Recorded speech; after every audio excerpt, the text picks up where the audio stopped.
Risk అనేది market ఒడిదుడుకులకు లోబడి ఉంటుంది. ఇన్వెస్ట్ చేసే ముందు అందుకు సంబంధించిన వివరాలను క్షుణ్ణంగా తెలుసుకున్నాకే పెట్టుబడులు పెట్టండి. ఈ కార్యక్రమం నిపుణులు, అనుభవజ్ఞుల సూచనలు, సలహాల మేరకు మాత్రమే నడుస్తుంది. మీ పెట్టుబడులకు ఏబిఎన్ ఆంధ్రజ్యోతి ఎటువంటి బాధ్యత వహించదు.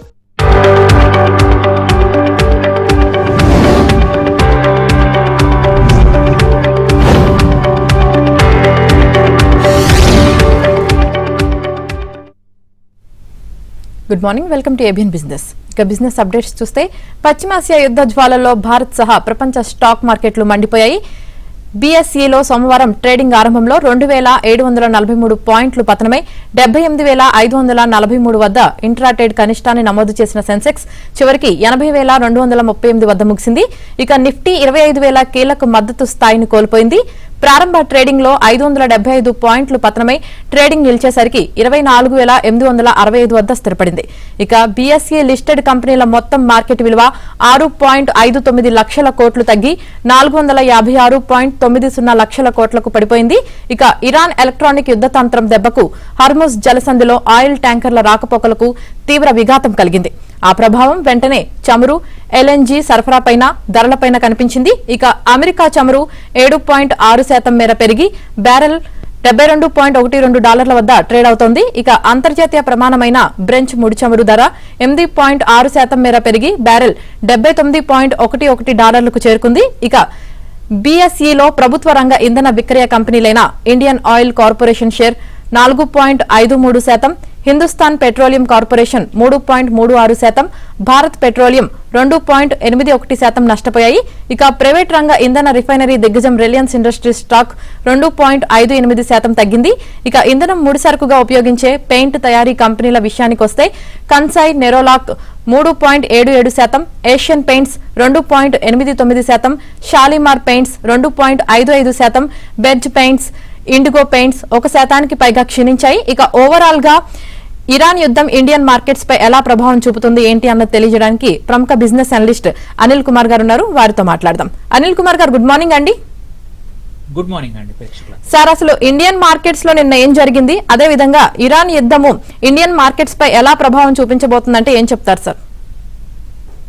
ఒకటి, ఎప్పుడైనా సరే ఇట్లాంటి యుద్ధాలు జరిగినప్పుడు, ఇంతకుముందు ఎలా గల్ఫ్ యుద్ధం ఇంతకుముందు జరిగినప్పుడు కూడా మార్కెట్స్ వైలెంట్ గా రియాక్ట్ అవుతాయి. నిన్న కూడా కాకపోతే ఏంటంటే మార్కెట్ టైంలో కాకుండా ఒక 36 గంటల తర్వాత, అంటే యుద్ధం శనివారం నాడు మొదలైంది. So more or less process చేయడానికి, ఇన్వెస్టర్స్ కి ప్రాసెస్ చేయడానికి మళ్ళీ ఆ 36 గంటల్లోనే ఇరాన్ సుప్రీం లీడర్ తాన్ని కూడా చనిపోవడం వల్ల, సో ఏంటంటే ఈ యుద్ధ ప్రభావం ఎంత ఎక్కువగా ఉండాలో అంత ఎక్కువగా మార్కెట్స్ పై అయితే ఇమ్మీడియట్ గా కనబడలేదు. బట్ మధ్యాహ్నం వరకు మాత్రం ఒక 2-2.5% సెన్సెక్స్, నిఫ్టీ కూడా రెండు కూడా డౌన్ అయ్యాయి. కానీ మళ్ళీ బై ద టైం 3:30కి మార్కెట్ క్లోజ్ అయ్యే టైంకి మాత్రం ఓన్లీ 1.29% సెన్సెక్స్, ఒక 1000 పాయింట్లు. మళ్ళీ ఇంపార్టెంట్ ఏంటంటే 80,000 మళ్ళీ దాటింది. ఎందుకంటే 80,000 కిందికి కూడా కొంతసేపు ఒక 2-3 గంటలు సెన్సెక్స్ ఉండింది. నిఫ్టీ కూడా ఏంటంటే 24,680 దాకా వెళ్ళింది. మళ్ళీ రికవరీ అయ్యి 24,860 దగ్గర క్లోజ్ అయింది. కాకపోతే కీ సైకలాజికల్ ఫిగర్ 25,000 మాత్రం నిన్న నిఫ్టీ బ్రేక్ చూసింది. అట్లాగే బ్యాంక్ నిఫ్టీ కూడా 60,000 కన్నా కిందికి పడిపోయింది. సో ఏంటంటే చాలా రోజుల నుంచి సైకలాజికల్ గా బుల్స్ ఏవైతే నంబర్స్ ని సపోర్ట్ చేస్తున్నారో అవన్నీ కూడా నిన్న ఒక యుద్ధ భయంతో, అండ్ ఎస్పెషల్లీ ఈ క్రూడ్ ఆయిల్ ప్రైజులు పెరగడం వల్ల మల్టిపుల్ ఇండస్ట్రీస్ కి ఇబ్బంది అవుతుంది అనే భయంతో మార్కెట్స్ నిన్న కరెక్షన్ చూసాం. మీరు ఆల్రెడీ సమ్మరైజ్ చేశారు. ఆయిల్ మార్కెటింగ్ కంపెనీస్ అన్ని కూడా మేజర్ గా కరెక్ట్ అయ్యాయి. అలాగే ఆయిల్ పైన డైరెక్ట్ డిపెండ్ అయ్యే కంపెనీస్ కూడా ఇబ్బంది అయ్యాయి. కాకపోతే ఏంటంటే ఇది ఇలాగే కంటిన్యూ అయితే మాత్రం వేరే సెక్టర్స్ కూడా ఇట్లాగే ఇంకా ఇబ్బంది పడవచ్చు. ఎందుకంటే ఇన్ఫ్లేషన్ కంటిన్యూ అవుతుంది. ఈ యుద్ధం ఎన్ని రోజులు ఉంటుందనే దాని మీద మార్కెట్స్ రియాక్షన్ గానీ మార్కెట్స్ ఎంతవరకు డౌన్ అవుతాయి అనేది డిపెండ్ అవుతుంది అనమాట. సో నిన్న ఓన్లీ డౌన్ అవ్వడమే కాకుండా కొన్ని స్టాక్స్ కూడా నిన్న మంచిగా పర్ఫామ్ చేశాయి. Especially BEL, Sun Pharma, Hindalco and ONGC. ఏంటంటే ఓఎన్జీసీ ఆయిల్ కంపెనీ, కాకపోతే ఆయిల్ ఎక్స్ప్లోరేషన్ కంపెనీ. ఇవన్నీ కొన్ని పాజిటివ్ గా ఉన్నాయి నిన్న. కాకపోతే నిన్న ఈ డైరెక్ట్ గా ఆయిల్ మీద డిపెండెంట్ కాని కంపెనీలు ఎల్ఎన్టీ లాంటివి, మళ్ళీ ఇండిగో ఎయిర్లైన్స్ కానీ, అదాని పోర్ట్స్, మారుతి కూడా నిన్న మోర్ దాన్ 3-4-5% కూడా డౌన్ అయ్యాయి అనమాట. ఎల్ఎన్టీ ఎస్పెషల్లీ ఏంటంటే 30% ఆఫ్ వాటి ప్రాజెక్ట్స్ రెవెన్యూస్ గల్ఫ్ కంట్రీస్ నుంచి వస్తాయి. సో దీని వల్ల, ఈ యుద్ధం వల్ల దాని రెవెన్యూస్ చాలా రోజులు ఇంపాక్ట్ అయ్యే అవకాశాలు ఉన్నాయి. కాబట్టి ఎల్ఎన్టీ కానీ, ఇంకా KEC international another project company, అది కూడా లార్జ్ క్యాప్ కంపెనీ, అది కూడా నిన్న 3-4% డౌన్ అయింది అనమాట.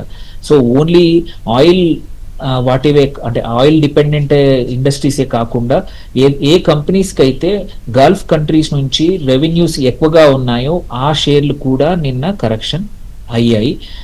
మీరు చెప్పినట్టు ఈ ఎస్పెషల్లీ క్రూడ్ ఆయిల్ జంప్ అనేది ఉంది ఏదైతే ఉందో అది ఒక్క రోజు కాకుండా మల్టిపుల్ కొన్ని నెలలు కూడా ఇంపాక్ట్ ఉండే అవకాశం ఉంది. ఇన్ఫ్లేషన్ అనేది 1-2 రోజులు కాదు, కొన్ని రోజులు పడుతుంది, కొన్ని నెలలు పడుతుంది మళ్ళీ ఈ యుద్ధం ఆగిపోయినా మళ్ళీ బ్యాక్ టు నార్మల్ రావడానికి. సో అందుకోసం ఈ యుద్ధం అనేది ఎంత తొందరగా ముగిస్తే అంత మంచిదండి జనరల్గా. అయితే అనిల్ గారు, అంటే మీరు ఇప్పుడు చెప్పారు యుద్ధ ప్రభావం నిన్న ఇండియన్ మార్కెట్స్ పై ఎలాంటి ప్రభావం చూపించిందో ఇప్పుడు మీరు చెప్పారు. అయితే ఒకవేళ ఇలానే గనక ఇరాన్ యుద్ధం గనక కొనసాగితే గనక రాబోయే రోజుల్లో ఇండియన్ మార్కెట్స్ పై అసలు ఎలా ప్రభావం చూపించే అవకాశం ఉందంటే ఏం చెప్తారండి? ఫస్ట్ థింగ్, ఇది ఇండియన్ మార్కెట్స్ పైన మేజర్ ఎఫెక్ట్ ఎలా పడుతుందంటే, మన 90% మన క్రూడ్ అనేది మనం ఇంపోర్ట్ చేసుకుంటాం. ఆ 90%లో కూడా సగానికి సగం మనం ఈ గల్ఫ్ కంట్రీస్ నుంచే మనకు వస్తాయి. అంటే ఇండియాకి క్రూడ్ లో 40-45% మనము ఈ 9-10 కంట్రీస్ నుంచే మనం క్రూడ్ ఆయిల్ తీసుకుంటాము. అట్లాగే 60-70% గ్యాస్ కూడా అక్కడ నుంచే వస్తుంది. ఈ హార్ముజ్ సంధి ఏదైతే జలసంధి ఏదైతే ఉందో దాన్ని ఇప్పుడు నిన్న స్టాప్ చేశారు. కాకపోతే ఇది ఎన్ని రోజులు క్లోజ్ అవుతుందో తెలియదు. అక్కడి నుంచి మనకు 40-45% వస్తుంది. దాంతో పాటు గ్లోబల్ గా కూడా 20-30% ఆయిల్ ఇక్కడ నుంచే వస్తుంది. సో దీని వల్ల ఏంటంటే గ్లోబల్ గా డిమాండ్ పెరుగుతుంది. డిమాండ్ పెరిగినప్పుడు ఈ క్రూడ్ ఆయిల్ ప్రైస్ పెరుగుతుంది. మనకు కూడా ఏంటంటే ఒక 60-90 రోజులకు సరిపడా రిజర్వ్స్ ఉన్నాయి. మన స్ట్రాటజిక్ రిజర్వ్స్ అంటాము. గవర్నమెంట్ లాస్ట్ 6-7 years లో కెపాసిటీ పెంచింది. ఇంతకు ముందు ఒక వారం నుంచి 10 రోజులకు సరిపడా ఉండేటివి ఇప్పుడు ఎక్కువ రోజులకు మల్టిపుల్ లొకేషన్లో మన స్ట్రాటజిక్ రిజర్వ్స్ పెరిగాయి. సో ఆ లెక్కన చూసుకుంటే ఇమ్మీడియట్ గా కాకుండా గోయింగ్ ఫార్వర్డ్, ఎందుకంటే ఎప్పుడైనా ఆయిల్ మార్కెటింగ్ కంపెనీలో ఆయిల్ రిఫైనరీస్ ఏంటంటే 2-3 నెలల ముందే బయ్యింగ్ అగ్రిమెంట్లు అయిపోతాయి. కాబట్టి దీని ఎఫెక్ట్ అనేది కొంచెం స్లోగా ఉంటది, ఇంకా ఎక్కువ రోజులు ఉంటది. సో ఈ క్రూడ్ ఆయిల్ ప్రైస్ పెరుగుతుంది కాబట్టి ఒకటి కరెంట్ అకౌంట్ డెఫిసిట్ పెరుగుతుంది. ఆల్రెడీ మన కరెంట్ అకౌంట్ డెఫిసిట్ సిఏడి అంటాము, అది చాలా ఎక్కువగా ఉంది. మనం ఇంపోర్ట్స్ ఎక్కువగా చేసుకుంటాము, ఎక్స్పోర్ట్స్ తక్కువ చేస్తాము. దీనివల్ల మన రూపీ అనేది కంటిన్యూస్ గా వీక్ అవుతా ఉంటది. ఇప్పుడు దీనివల్ల మచ్ మోర్ నిన్న ఆల్రెడీ చూసాము, $90 US అగేనెస్ట్ గా 90.7 నుంచి 91 అబోవ్ క్లోజ్ అయింది ఒక్క రోజే నిన్న రూపీ. ఇలాగే అయితే మాత్రం ఇంకా రూపీ వీక్ అయ్యే అవకాశం ఉంది. అట్లాగే దెన్ ఇన్ఫ్లేషన్ గోయింగ్ ఫార్వర్డ్ మనం చూసాం. ఒక్క పెట్రోలియమే కాదు, మన గవర్నమెంట్ కూడా ఎన్ని రోజులు పెట్రోలు డీజిల్ మన వినియోగదారులకి అలాగే ఉంచుతుందో తెలీదు. ఇది క్రూడ్ ఆయిల్ ప్రైస్ పెరిగితే మాత్రం కంపల్సరీ ఆ ప్రైజెస్ కూడా పెంచాలి. ఆ ప్రైజెస్ పెరిగాయంటే అన్ని వస్తువులు, అన్ని ఇండస్ట్రీస్ కూడా కాస్ట్ అనేది పెరుగుతుంది. మనం రోజువారీ వాడే కూరగాయలు కూడా ఎక్స్పెన్సివ్ అవుతాయి. మనం రోజువారీ వాడే అన్ని పప్పు దినుసులు అన్ని కూడా ట్రాన్స్పోర్ట్ ఎక్కువ ఎక్స్పెన్సివ్ అవుతుంటుంది. కాబట్టి అన్ని ఇండస్ట్రీస్ మీద ఈ ధరల పెరుగుదల అనేది ప్రభావం చూపిస్తుంది. సో దేర్బై ఒకటి ఏంటంటే, మన ఒక రోజువారీ కామన్ మ్యాన్ కూడా ఈ యుద్ధ ప్రభావము ఆయిల్ ప్రైసెస్ పెరగడం వల్ల ఒక 10-15% వరకు వాళ్ళ నెలవారీ ఖర్చుల్లో ఇంపాక్ట్ అవుతుంది. ఆ నెలవారీ ఖర్చులు పెరిగితే కంపల్సరీ దాన్ని వల్ల వేరే కన్జంప్షన్, వేరే మనం కొనే బట్టలే కానీ, ఏదైతే లగ్జరీ స్పెండింగ్ కానీ, డిస్క్రిషనరీ స్పెండింగ్ తగ్గిపోతుంది. సో దేర్బై ఏంటంటే వేరే ఇండస్ట్రీస్ డిమాండ్ పడిపోతుంది. సో క్రూడ్ ఆయిల్ అనేది చాలా వాటికి బేసిక్ అన్నమాట. అందుకే ఈ క్రూడ్ ఆయిల్ ఇంపాక్ట్ అనేది మచ్ స్ట్రాంగర్ ఉంటుంది. ఈ ఇన్ఫ్లేషన్ అనేది మచ్ లాంగర్ ఉంటుంది.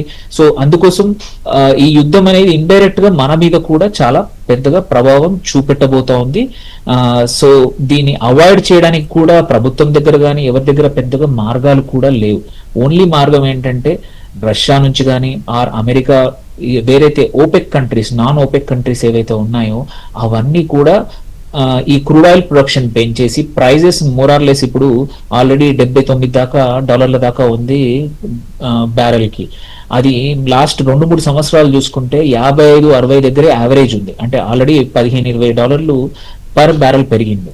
సో ఇది కొన్ని రోజులే మన ప్రభుత్వం పెట్రోల్ డీజిల్ ధరలు పెంచకుండా చూడగలుగుతారు. సో ఇది ఎన్ని రోజులు పెరగకుండా ఉంటే అన్ని రోజులు కొంచెం మన కంట్రోల్ ఉంటుంది. ఆ తర్వాత మాత్రం ఇన్ఫ్లేషన్ అవుట్ ఆఫ్ కంట్రోల్. మన ఫుడ్ ఇన్ఫ్లేషన్ తక్కువగా ఉంది లాస్ట్ 2 సంవత్సరాలు. దీని ద్వారా మాత్రం పెరిగే అవకాశాలు చాలా ఎక్కువగా కనబడతా ఉన్నాయి. Right sir. అలాగే అనిల్ గారు, ప్రెసెంట్ యుద్ధం నేపథ్యంలో ఇన్వెస్టర్లు అందరికి కూడా ఒక డౌట్ ఉందండి. ఇప్పుడున్న ప్రెసెంట్ పోర్ట్ఫోలియో అమ్మేయాలా లేదంటే ఉంచుకోవాలన్న ఒక డౌట్ కూడా ఉంది. సో దీని గురించి స్టాక్ మార్కెట్ కి సంబంధించి ఎలాంటి డౌట్స్ ఉన్నా సరే స్క్రీన్ మీద కనిపిస్తున్న నెంబర్ కి కాల్ చేసి అనిల్ కుమార్ గారిని అడగొచ్చు. ప్రెసెంట్ మనతో పాటు అనిల్ కుమార్ గారు అయితే ఉన్నారు. అనిల్ కుమార్ గారు, సార్ మనం ఇందాక బ్రేక్ ముందు మాట్లాడుకున్నాం, అంటే ఈ యుద్ధం కనుక ఇలానే కొనసాగితే ఇన్వెస్టర్లందరికీ కూడా చాలా డౌట్స్ ఉన్నాయి. ప్రెసెంట్ ఉన్న పోర్ట్ఫోలియో ఉంచుకోవాలా లేదంటే అమ్మేయాలా అన్న ఒక డౌట్ ఉంది కదా, అసలు మీరు ఏం సలహా ఇస్తారు సార్ ఇన్వెస్టర్లకి? సో ఒకటండి, ఫస్ట్ ఇంపార్టెంట్ థింగ్ ఏంటంటే పానిక్ సెల్లింగ్ అవసరం లేదు. ఎందుకంటే ఇట్లాంటివి హిస్టరీలో రిపీట్ అయిన సందర్భాలు చాలా ఉన్నాయి. మార్కెట్స్ అనేది ఇలా క్రాష్ అయిన, అంటే ఇట్లా యుద్ధం జరిగినప్పుడు అందరూ కొంచెం పానిక్ సెల్లింగ్ చేయడం వల్ల చాలా సెక్టర్లు కానీ చాలా స్టాక్స్ కానీ అమ్మేసుకుంటా ఉంటారు. బట్ మీ యొక్క ఇన్వెస్ట్మెంట్ థీసిస్ అంటాం, అంటే మనం ఇన్వెస్ట్ చేసుకున్నప్పుడు ఎందుకు కారణం, ఏ కారణంతో ఒక స్టాక్స్ కానీ ఒక సెక్టర్లో మనం ఇన్వెస్ట్ చేసినప్పుడు ఆ సెక్టర్లోని అండర్లయింగ్ రీజన్ మారకపోతే భయపడాల్సిన అవసరం లేదు. అలాంటప్పుడు అన్నింటిని పోర్ట్ఫోలియో మొత్తం కూడా పానిక్ సెల్ చేసి నెగిటివ్ బుక్ చేసుకొని మళ్ళీ మార్కెట్లో అంటే మార్కెట్స్ అంటే భయపడే పరిస్థితి తెచ్చుకోకూడదు. మోస్ట్ ఆఫ్ ద టైం ఏంటంటే ఎక్సెప్ట్ ఫ్యూ స్టాక్స్, కొన్ని మాత్రం ఏదైతే డైరెక్ట్ క్రూడ్ మీద ఇంపాక్ట్ ఉన్న స్టాక్స్ లో మాత్రం రికవరీకి టైం పట్టచ్చు. But most of the other stocks neither వాటికి గల్ఫ్ నుంచి ఎటువంటి మార్కెట్ ఎక్స్పోజర్ లేదు, నైదర్ క్రూడ్ వల్ల ఇంపాక్ట్ లేదు, అండ్ డిమాండ్ కండిషన్స్ పెద్దగా మారని సెక్టర్లు స్టాక్స్ చాలా ఉన్నాయి. అలాంటి వాటిల్లో మాత్రం మీరు హోల్డింగ్ మాత్రం, అంటే మీరు సపోజ్ ఒక 1 or 2 months కి 3 months కోసం ఇన్వెస్ట్ చేస్తే మాత్రం ఉంచుకోండి. మేబీ మీరు షార్ట్ టర్మ్ ఇన్వెస్టర్ ఆ ట్రేడర్ అయితే మాత్రం మీ పొజిషన్స్ ని రిస్క్ మేనేజ్మెంట్ తగ్గట్టు అడ్జస్ట్ చేసుకోవాల్సి వస్తుంది. అదర్వైజ్ ఎవరైతే లాంగ్ టర్మ్ ఇన్వెస్టర్స్ ఉన్నారో ఓన్లీ 1 or 2 స్టాక్స్ ఏవైతే డైరెక్ట్ ఇంపాక్ట్ ఉంది, చాలా టైం పట్టొచ్చు అన్న వాటిని మాత్రమే మార్చుకోండి, ఆర్ ఎగ్జిట్ అవ్వండి. మిగిలిన వాటిని మాత్రం హోల్డ్ చేయండి. సెకండ్ ఇంపార్టెంట్ థింగ్ ఏంటంటే ఇది టైం ఏంటంటే క్వాలిటీ స్టాక్స్ పిక్ చేసుకోవడానికి. This is the time for bargain hunting. ఏంటంటే చాలా వాల్యూ స్టాక్స్ ఉన్నాయి ఇప్పుడు, అవి ఇంకా కరెక్షన్ వచ్చాయి. సో ఇలాంటి టైంలో, ఎందుకంటే మీరు చూసుకుంటే మనకు Q3 డేటా ఉంది, టైం ఉంటే ఇవాళ సెలవు కాబట్టి, మార్కెట్ సెలవు కాబట్టి Q3 డేటా మంచి రిజల్ట్స్ ఇచ్చి Q4 గైడెన్స్ మంచి ఇచ్చిన కంపెనీస్ ఇప్పుడు కానీ రేపు మంచిగా కొనుక్కుంటే, రేపు యాడ్ చేసుకుంటే పోర్ట్ఫోలియోలో విత్ ఇన్ 1.5 month, అంటే April 15th నుంచి కానీ March 1st నుంచి ఈ సంవత్సరం current financial year ending results వస్తాయి. ఆల్రెడీ 3 quarters మంచి రిజల్ట్స్ వచ్చాయి. ఈ క్వార్టర్ కూడా వచ్చిన గైడెన్స్ ఉన్న కంపెనీస్ ఇప్పుడు యాడ్ చేసుకుంటే, మనం మామూలుగా దసరా దీవాళికి ఎలా మనం షాపింగ్ కి డిస్కౌంట్స్ ఉన్నప్పుడు కొంటామో, ఈ అడిషనల్ డిస్కౌంట్ టైము ఈ యుద్ధం వల్ల మార్కెట్స్ కి వచ్చిందనమాట. సో ఇలాంటి టైంలో కొంచెం ఎక్కువ స్టడీ చేసి ఎక్కువ కరెక్షన్ అయ్యి వాల్యూలో ఉన్న స్టాక్స్ ని ఇప్పుడు రేపు యాడ్ చేసుకుంటే 1.5-2 months లో మంచి మల్టీ బ్యాగర్ రిటర్న్స్ వచ్చే అవకాశం. జనరల్ గా ఏంటంటే 1 or 2 years తర్వాత వచ్చే returns within no time, అంటే 1 or 2 months లోనే అట్లాంటి రిటర్న్స్ వచ్చే అవకాశాలు ఇప్పుడు కనబడతా ఉన్నాయి. So this is an opportunity కొత్తగా పోర్ట్ఫోలియో మార్చుకోవడానికి, పర్ఫామ్ చేయని వాటిని తీసేయడానికి, అండర్ పర్ఫామ్ చేస్తూ కరెక్షన్ ఎక్కువగా ఉన్న స్టాక్స్ ని యాడ్ చేసుకోవడానికి అనమాట. దెన్ కమింగ్ టు డైరెక్ట్ స్టాక్సే కాకుండా మ్యూచువల్ ఫండ్ ఇన్వెస్టర్స్. సో ఏంటంటే చాలా మంది రీటైల్ ఇన్వెస్టర్స్ మ్యూచువల్ ఫండ్స్ ద్వారా మార్కెట్స్ కి పార్టిసిపేట్ చేస్తారు కాబట్టి ఇప్పుడు వాళ్ళకి మచ్ మోర్ ఇంపార్టెంట్ థింగ్ ఏంటంటే వాళ్ళకి సొంతంగా చేయాల్సిన అవసరం లేదు, వాళ్ళ ఫండ్ మేనేజర్ అనే వాళ్ళు మార్కెట్ ని స్టడీ చేస్తూ ఉంటారు. సో ఈ టైంలో చాలా మంది ఎస్ఐపిలు ఆపేస్తూ ఉంటారు. అది one of the biggest mistake. మనము సిస్టమాటిక్ ఇన్వెస్ట్మెంట్ ప్లాన్ ద్వారా మ్యూచువల్ ఫండ్స్ లో ఇన్వెస్ట్ చేయడం అనేది మార్కెట్స్ హెచ్చు తగ్గులు ఉన్నప్పుడు కూడా యావరేజ్ చేసుకోవడానికే మనం ఇన్వెస్ట్మెంట్ చేస్తూ ఉంటాం. అలాంటప్పుడు ఇలాంటి టైంలో నీ పోర్ట్ఫోలియో -2%, -3%, -5% అయిందని ఎస్ఐపిలు అసలు ఆపొద్దు. కుదిరితే మీ దగ్గర డబ్బులు ఉంటే మీ ఫోలియోలో అడిషనల్ ఇన్వెస్ట్మెంట్స్ ఈ వీక్ లో చేయండి. దేర్ బై ఏంటంటే తక్కువ ఇలా మార్కెట్ కరెక్ట్ అయినప్పుడు మీకు నంబర్ ఆఫ్ యూనిట్స్ ఎక్కువగా అలాట్ అవుతాయి. సో వెన్ ఒక 1.5 month 2 months తర్వాత మార్కెట్స్ రికవరీ అయినప్పుడు మీ రిటర్న్స్ మచ్ బెటర్ గా ఉంటాయి అన్నమాట. సో అన్నిటికన్నా ఇంపార్టెంట్ ఎస్ఐపిలు డిస్కంటిన్యూ చేయొద్దు, కీప్ ఆన్ డూయింగ్, యాడింగ్ ఇదే టైంలో యావరేజ్ అవుతాయి. అండ్ లంసమ్ ఏదన్నా ఉంటే మాత్రం నెక్స్ట్ 1 or 2 weeks లో మెల్లిగా స్టాగర్డ్ ఇన్వెస్ట్మెంట్ చేయండి, మొత్తం ఇవ్వాలే చేయకండి. ఎందుకంటే మార్కెట్ ఇంకా యుద్ధం ఇంటెన్సిటీ పెరిగింది అనుకోండి, ఇంకా మోర్ కంట్రీస్ ఇప్పుడు ఆల్రెడీ మనం చూస్తున్నాము దుబాయ్, అబుదాబి, దోహా లాంటి సిటీస్ మీద కూడా వాళ్ళు ఇరాన్ వాళ్ళు దాడి చేస్తా ఉన్నారు. ఈ యుద్ధం ఇంకా ఇంటెన్సిఫై అయితే మార్కెట్స్ ఇంకా కొంచెం కరెక్ట్ అవ్వచ్చు. ఎందుకంటే ఏషియన్ మార్కెట్స్ ఇవాళ ఓపెన్ అయ్యాయి, సెకండ్ డే కూడా 1 to 2% కరెక్షన్ వచ్చింది. సో రేపు మార్కెట్స్ మనకి ఓపెన్ అయితే రేపు కూడా ఏదైతే నిన్న జరిగిన ఫాల్ కంటిన్యూ అయ్యే అవకాశం ఉందన్నమాట.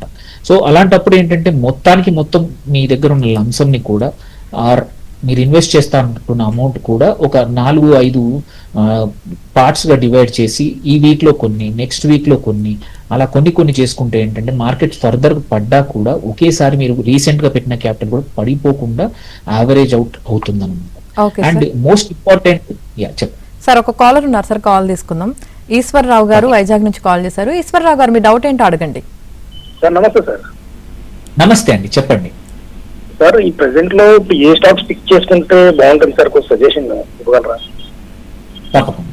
సో ఒకటి మాత్రం కంపల్సరీ, ఈ ఆయిల్ మార్కెటింగ్ కంపెనీలకు కొంచెం దూరంగా ఉండాలి. That is first thing. Then oil sector లో కూడా ఏవైతే ఎక్స్ప్లోరేషన్ ప్రొడక్షన్ స్టేజ్ లో ఉన్నాయో వాటికి పెద్దగా అడ్వాంటేజ్ ఉండే అవకాశం. అందుకే ఓఎన్జీసీ లాంటి company, ONGC is one good stock. So oil exploration లో ఉన్న ఏ స్టాక్స్ అయినా అవి ఒకటి.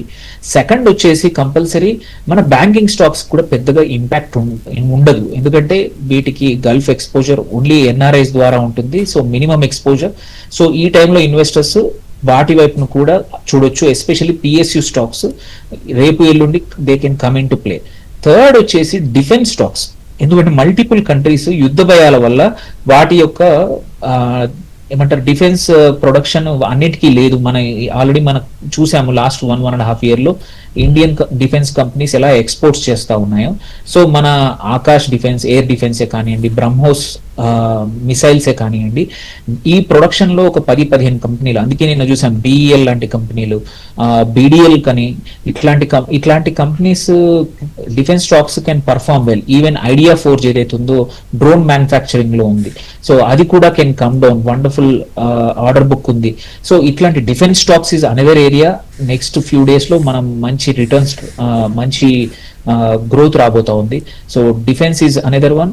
అండ్ ఫార్మా ఆల్సో పెద్దగా immune to this problem. So చాలా మంది ఇన్వెస్టర్స్ ఏంటంటే ఏవైతే ఎఫెక్ట్ అయిన స్టాక్స్ నుంచి ఫార్మా సైడ్ కి వచ్చే అవకాశాలు. So pharma is another. So ఈ 3 సెక్టార్లు కి ఎటువంటి ఇబ్బంది లేకుండా బాగా పెరిగే అవకాశం ఉంది. And even IT can also come down by end of this week అండి, ఎందుకంటే అక్కడ కూడా గల్ఫ్ నుంచి మనకి రెవెన్యూస్ చాలా తక్కువగా ఉన్నాయి, దాని ఇంపాక్ట్ కూడా మినిమల్ గా ఉండే అవకాశం ఉంది. యుఎస్ మార్కెట్స్ ను కూడా నేను క్లోజ్ అయిన మార్కెట్స్ చూస్తే అంత కొద్దిసేపు ఒక 1% డౌన్ అయినా by the end of the time recover అయ్యాయి. సో ఆ లెక్కన ఐటీ కూడా కమింగ్ టు ప్లే అండి. Right, thank you Anil Kumar గారు. ఇరాన్ యుద్ధం మార్కెట్స్ పై ఎలాంటి ప్రభావం చూపిస్తుందో తెలియజేసినందుకు థ్యాంక్ యూ. ఇది ఇవాల్టి ఏబిఎన్ బిజినెస్. మరి